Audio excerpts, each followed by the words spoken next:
নমস্কার বন্ধুরা, আজকের ভিডিওতে আমি কথা বলবো ইন্ডিয়া ভার্সেস অস্ট্রেলিয়া ডে 2 কে নিয়ে। হ্যাঁ বন্ধুরা, ইন্ডিয়া ভার্সেস অস্ট্রেলিয়া কিন্তু নিজের পিক আপ ধরে নিয়েছে। হ্যাঁ বন্ধুরা, ইন্ডিয়া ভার্সেস অস্ট্রেলিয়া নিজের পিক আপ ধরে নিয়েছে। আর অ্যাজ অ্যান ইন্ডিয়ান ফ্যান আমরা দেখতে পাচ্ছি that India are in a commanding position right now. হ্যাঁ বন্ধুরা, গাইজ আমরা জানি যে ইন্ডিয়া কিন্তু প্রথম ইনিংসটা অত ভালো খেলেনি, 150 রানে ইন্ডিয়া অল আউট হয়ে যায়। তারপরে আমরা সবাই কথা বলেছিলাম যে ইন্ডিয়া কি করছে, ইন্ডিয়া আবার অল আউট হয়ে গেল, এদের মিডল অর্ডার ঠপ হয়ে গেছে, এদের টপ অর্ডার ঠপ হয়ে গেছে, আবার সেই ঋষভ পান্ত বাঁচাবে, আবার সেই ঋষভ পান্তের উপরে, আবার সেই বলারদের উপরে কি ভাই বাঁচিয়ে নে আমাদেরকে, বাঁচিয়ে নে আমাদেরকে, বাঁচিয়ে নে আমাদেরকে। আর তারপরে আমরা কিন্তু দেখলাম কিন্তু অস্ট্রেলিয়াও কিন্তু ফার্স্ট ইনিংস খেলতে নামলো।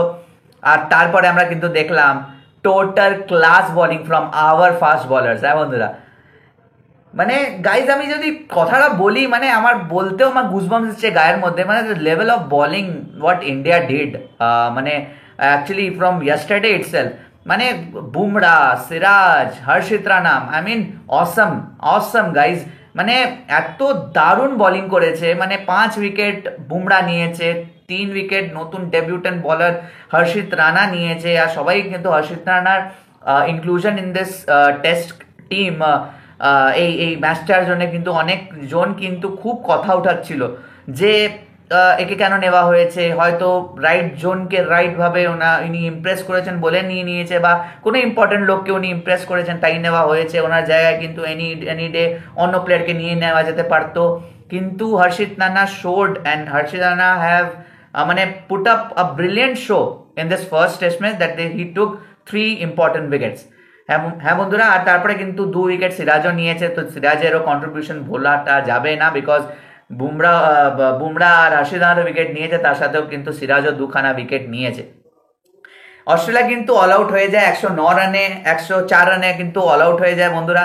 104 রান কিন্তু হতো না, বাট আমার বলতেই হবে যে মিচেল স্টার্ক কিন্তু আজকে মানে অস্ট্রেলিয়া কিন্তু নাক কেটেছে অস্ট্রেলিয়ার, বাট অস্ট্রেলিয়া কিন্তু যতটা নাক কাটা উচিত ছিল, বিকজ মানে যেই সিচুয়েশন হয়েছিল অস্ট্রেলিয়ার, যেমনি মনে হচ্ছিল যে 100ও করতে পারবে না অস্ট্রেলিয়া, হয়তো 80 রানেই হয়তো অল আউট হয়ে যাবে অস্ট্রেলিয়া নিজের মাঠে।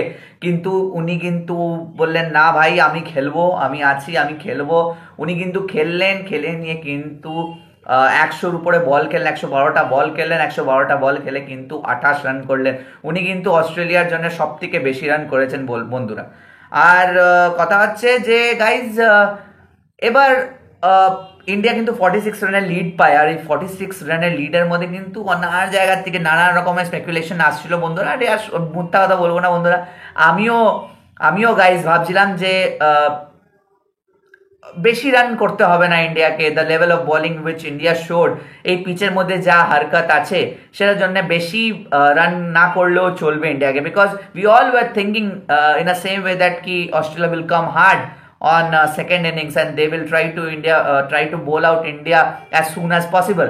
তাই জন্য আমরা কথা বলছিলাম যে ইন্ডিয়া 160 রান 150 রান করে দিলে এই 46 রানের লিড, মানে প্রায় 240 রানের লিড পেয়ে গেলে কিন্তু ইন্ডিয়া অনেক হয়ে যাবে, এই ম্যাচটা আমরা জিততে পারি। কিন্তু ইন্ডিয়ার ব্যাটসম্যানরা কিন্তু অন্যই প্ল্যান করে এসেছিল। হ্যাঁ ফ্রেন্ডস, ইন্ডিয়া কিন্তু ওপেনিং পার্টনারশিপে আমরা দেখেছিলাম কিন্তু ফার্স্ট ইনিংসে কিন্তু জয়সওয়াল আর KL রাহুল নেমেছিলেন। জয়সওয়াল 0 রানে আউট হয়ে যান, আর KL রাহুলকে কিন্তু ফার্স্ট ইনিংসে কিন্তু ভুলবার ডিসিশনে আউট দিয়ে দেওয়া, মানে দ্যাট ওয়াজ আ মানে কন্ট্রোভার্সিয়াল ডিসিশন। মানে অস্ট্রেলিয়ান ট্যুরে শুরু হয়ে গেল ওই ডিসিশনের পর থেকে। তো ওই আউট হয়ে যাওয়ার পরের থেকে সব কিন্তু কোয়েশ্চেন উঠাচ্ছিল যে কি খেলবে না খেলবে, এরপরে রোহিত শর্মা ঢুকবে তো একে সঙ্গে সঙ্গে বাদ করে দেওয়া উচিত, হ্যান করে দেওয়া উচিত। তো ইন দ্য সেকেন্ড ইনিংস মানে দুটো batsman Jaiswal and KL Rahul, Jaiswal করলেন কিন্তু আনবিটেন 153 বলে কিন্তু 90 রান করেছেন বন্ধুরা। হ্যাঁ বন্ধুরা, মানে খুবই ভালো খেলেছে জয়সওয়াল 90 রানে নট আউট রয়েছেন, আর KL রাহুল 62 রানে নট আউট রয়েছে, 62 রানে নট আউট রয়েছে বন্ধুরা। আর আমরা এটা জানি যে ফ্রেন্ডস কি এই যে লিডটা ইন্ডিয়া ধরলো, এই যে লিডটা ইন্ডিয়া পেলো, মানে 16 রানের যে লিডটা আপ রয়েছে বন্ধুরা, 216 রানের যে লিডটা পেয়ে রয়েছে ইন্ডিয়া, এই লিডটা কিন্তু কতটা ইম্পর্ট্যান্ট ফর ইন্ডিয়া মানে যেই রানটা পোস্ট করবেন। কেন কি আমার মনে হচ্ছে কি ইন্ডিয়া কিন্তু এখন ডিক্লেয়ার দেবে না, ডিক্লেয়ার দেওয়া উচিত নয়, কেন কি এরপরেও কিন্তু 3 দিন বেঁচে আছে। হ্যাঁ ফ্রেন্ডস, 3 দিন বেঁচে রয়েছে, আর 3 দিনে কিন্তু India at least they should bat full day tomorrow, আর পুরো দিন কালকে ব্যাটিং করে নিয়ে মেক শিওর দ্যাট কি এই যে লিডটা কিন্তু পৌঁছে যায়।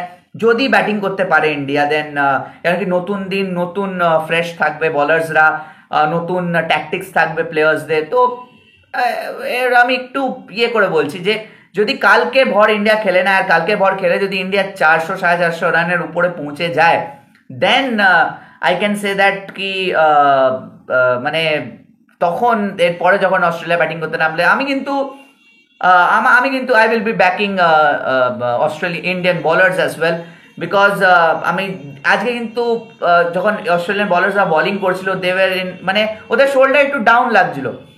যখন ওনারা 104 রানে অল আউট হয়ে যান তখন থেকে কিন্তু যখন বলিং করতে আসেন তখন কিন্তু ওনার শোল্ডার ডাউন লাগছিল, মানে ভাল লাগছিল না যেন বলিং করছে, মানে they are playing a waiting game, যে এবার যদি ইন্ডিয়া কোনো মিস্টেক করে তবে গিয়ে আমরা উইকেট পাবো আর তারপরে আমরা ব্যাক আসার চেষ্টা করব।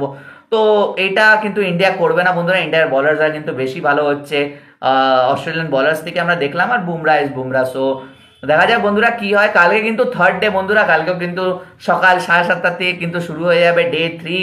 ইন্ডিয়া কিন্তু একটা উইকেট না হারিয়ে কিন্তু লিড বানিয়ে নিয়েছে 200-র উপরে। এবার ইন্ডিয়া কিন্তু পুরো ড্রাইভিং সিটে বসে রয়েছে বন্ধুরা। তো দেখা যাক বন্ধুরা কি হয়, কালকে কিন্তু থার্ড ডে, আপনারা টিউন ইন থাকবে।